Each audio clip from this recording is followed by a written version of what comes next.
当时的这个韩国翻译里呢，还主要处于呢思想准备阶段。通过这个思想准备阶段以后啊，在这里学习以后呢，提高了他们一些呢军事素质和这个军事本领，然后呢就是为呢就是呢后来的这个武装斗争奠定了很重要的基础。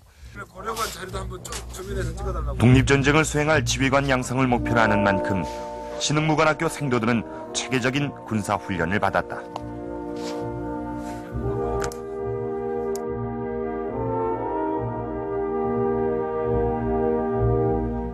일반 교과 과목의 교재는 대부분 일제시대의 금서로 우리나라의 말과 지리, 역사 등 민족의식을 고취시키는 내용이 주를 이루었다.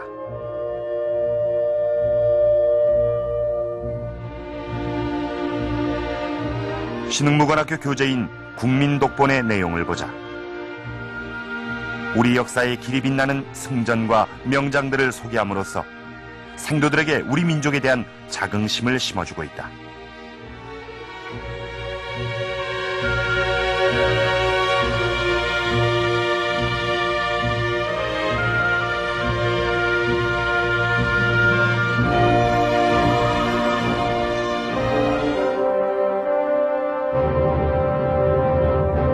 이렇게 신흥무관학교에서 배출된 독립군은 약 3,500여 명.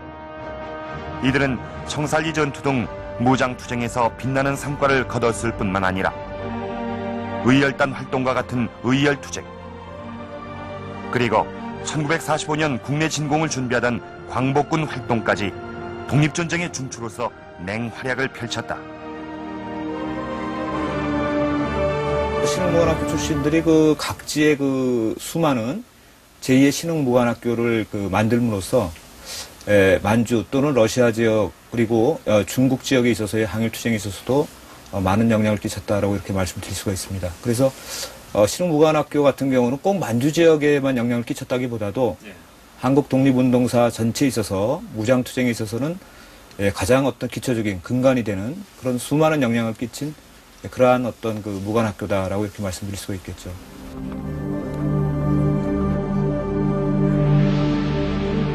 이회영의 활동은 신흥무관학교의 설립으로 그치지 않았다.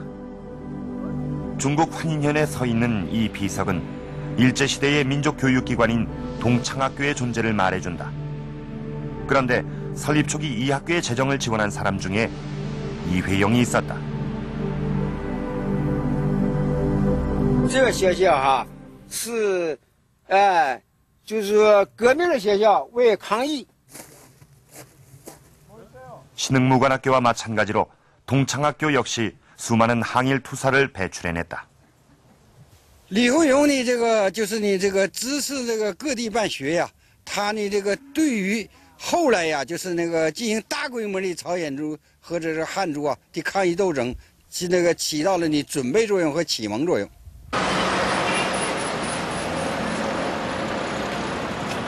이회영의 흔적을 찾기 위한 취재팀의 발길은 길림성 매하구시로 향했다. 매하구시에 위치한 작은 조선족 학교. 80여 년 전 이 학교 역시 이회영에 의해 설립됐다.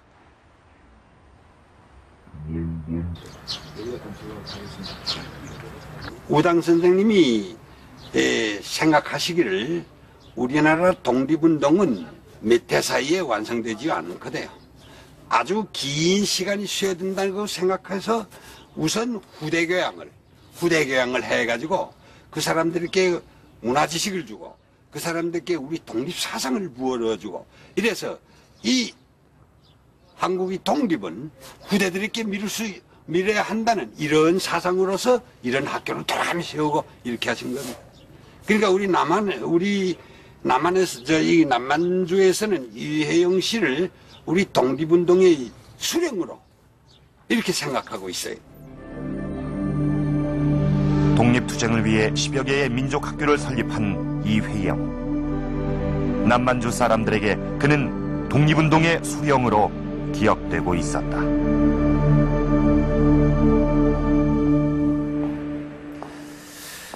남만주 일대 독립운동의 수령.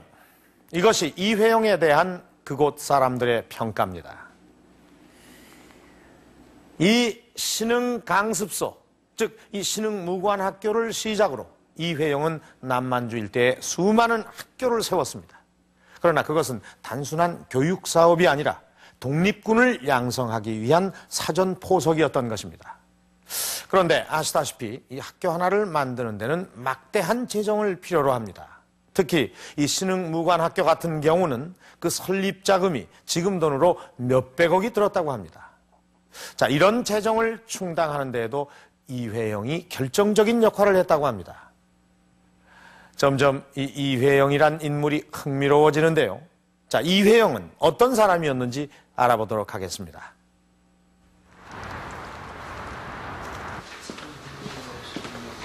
이회영의 출신 배경을 알기 위해 족보를 찾아보기로 했다. 이회영은 경주이시 상서공파 35세손.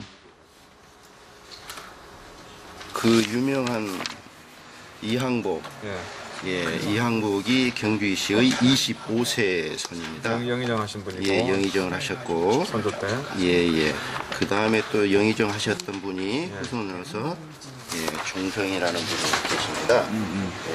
종성이고 자는 자고. 이회영 가문은 조선 최고의 명문가로 아버지 이유승도 이조 판서를 지낸 인물이다. 첫째 아들 건영. 이유승은 슬하에 모두 6명의 아들을 두었는데 그중 넷째 아들이 이회영.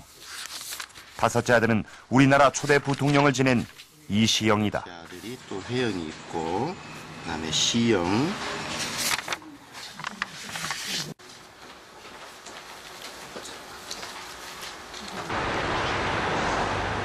청년 시절 이회영의 자취를 찾은 곳은 상동교회.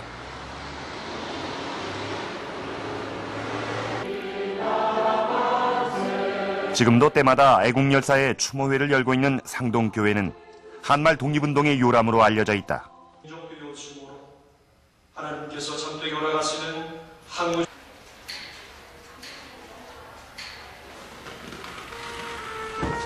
명문가 양반자제로 태어났지만 일찌감치 신학문을 배운 이회영은 벼슬길에 나가지 않고 상동교회 청년학교에서 교사 생활을 한다. 그리고 독립운동가이자 상동교회 최초의 한인 목사 전덕기와 함께 거사를 모의한다.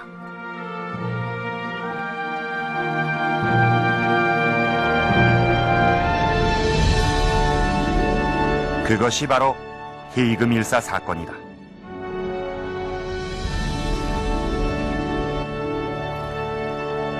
흔히 헤이그 밀사 사건은 고종이 이상설, 이준, 이휘종 세 열사를 비밀리에 헤이그 만국 평화회의에 파견한 사건으로만 알려져 있다.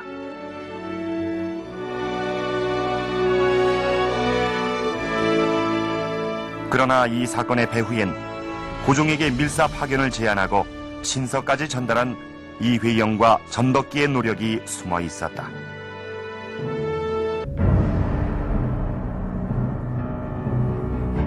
국군이 점차 기울어지자 상동교회 인물을 주축으로 비밀 결사단체인 신민회가 결성된다. 그들은 장기적인 투쟁 전략으로 해외 독립운동 기지 건설을 결의하고 장소물색을 위해 이회영과 이동영을 파견한다.